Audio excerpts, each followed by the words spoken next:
Harold's quest, and how it went from 4 to the one person he wanted to see come out alive through all this. Amanda. Dearest, sweetest Amanda, who's so kind, so brave, and how much it pained Harold when seeing Amanda in anguish, fearing for the worst for Harold and Rick as she hid in the house. The plan was for Harold and Rick to meet up with Amanda at the house after the cross gangs were done killing each other. But if something went wrong, after 48 hours, that's where they would have to go with Plan B and meet up at the diner 4 miles down the main road from the city. And yes, Harold wanted nothing more but to run to Amanda's arms when seeing her in tears, pacing and praying. But no, that would go against the plan. In 48 hours is when Harold can relieve Amanda from that unbearable pain. In the meantime, just enough for Harold to have plenty of alone time with his true love, and how Harold missed his Lori, his beautiful, precious Lori. God, you cannot imagine the blissful happiness within Harold when having her back.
Harold Lore will never forget the time when there was happiness, before the world turned red.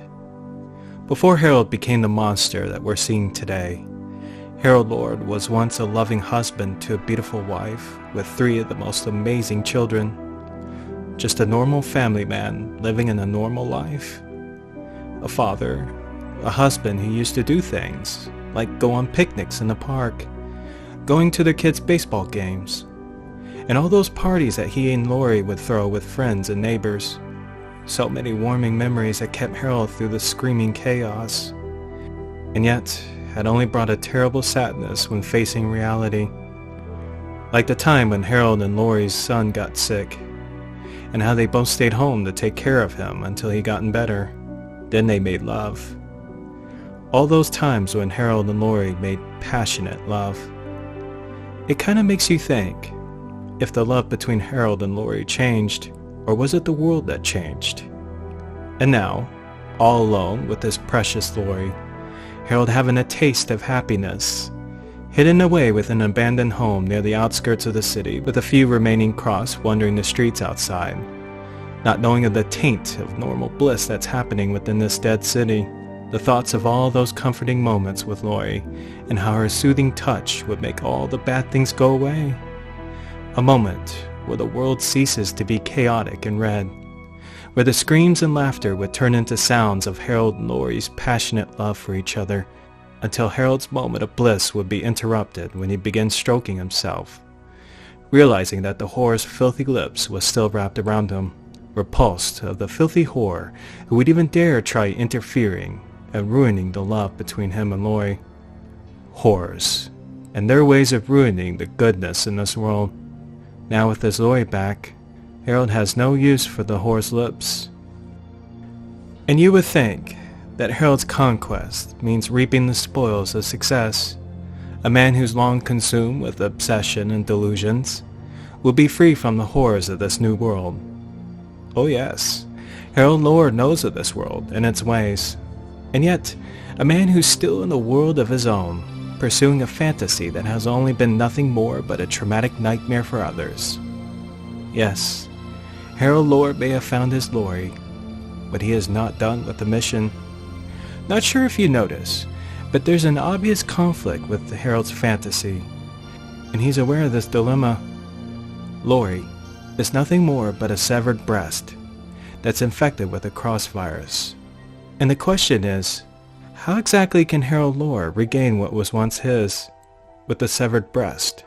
How is this piece of flesh capable of giving Harold his perverted desires and flaunt and fashion it as an example of love, happiness, and family? No, Harold Lore's reign of terror is far from being finished. This moment with Lori is nothing more but a premature and careless act on Harold's part that's bound to have consequences. Just a few weeks ago, Harold Lore believed that it was all over when he fell down that crevice and broke his leg. How convinced he was when losing his Lori to the cross, until he was found by a group of 4. And look at him now, on the verge of having it all, and how easy it was for Harold to kick back and show everyone who's the rightful king of this world. And yet, how quickly it was for Harold to finally realize how much of a fatal mistake he made when hearing the sounds downstairs. Harold Lore, you fucking idiot, believing that it was all fate, and how you got careless. All those years Harold spent hiding in crawl spaces, those days where he survived by eating mold, spiders, and drinking rainwater, not uttering a single word, not even making the slightest sound. Silence. Quieter than a cockroach. Harold Lore was the survivor, a king of this world. He knew of this world and its ways. And knowing how 1 second of feeling the comforts of safety, allowing happiness, can be fatal. And look at him now. The noises coming up the stairs, coming closer to the bedroom. Loud, reckless, definitely crossed, and not going away. Even with Harold hiding underneath the bed, the creature already knows that somebody's here and is not going away. Despite Harold's silent pleas, mustering up as much prayers as he can, hoping and hoping that this infected waste will be convinced that nobody's here. And the gun being at the far end of the room, inside his backpack. How could have Harold been so stupid, all these years of surviving, and become so careless? Claire. Yes, all this being that whore's fault, with her lips distracting Harold's focus, how she had to go and work him up into being crazy and horny, and now he's going to die. All the work he put into this mission, and everything he did to get this far, only to find it all coming to an end because of a whore. Harold Lore, bested by a whore. Just when you think there's happiness in this world, always ends with you realizing how there is no fate, no God, nor master plan, nothing but chaos, nothing but the cross. And just as Harold thought it was all done for him when the bed was flipped over, Harold's life would be spared with the sounds of Lori being tossed to the other side of the room. No, not Lori. Not again. Harold can't afford losing Lori to the cross again. Please let it be nothing more but a useless piece of tainted flesh in a plastic bag to the cross. Nothing of value. Then again, this is the cross we're talking about. Creatures of anarchy, sex, and cannibalism. Harold knows how these creatures think. Their honesty, their nature. How could they not resist something like Lori? And how that crippling fear within Harold would turn into an ignorant fury when seeing the cross unsealing the bag. Seconds away from touching his Lori with its filthy hands. No, no, no, no, no, no, no, no. Harold cannot let this creature ruin everything. All this work only to have it ruined by a whore's revenge. Which is why Harold foolishly crawled out from underneath the bed and immediately began making his way towards the backpack, drawing the creature's attention from Lori to him. And now the moment where the mission depends on Harold Lore's foolish bravery. So much work that was put into the efforts of bringing Lori back. No way it could end like this. Not without a fight. Harold's quick thinking by grabbing and covering himself with a blanket.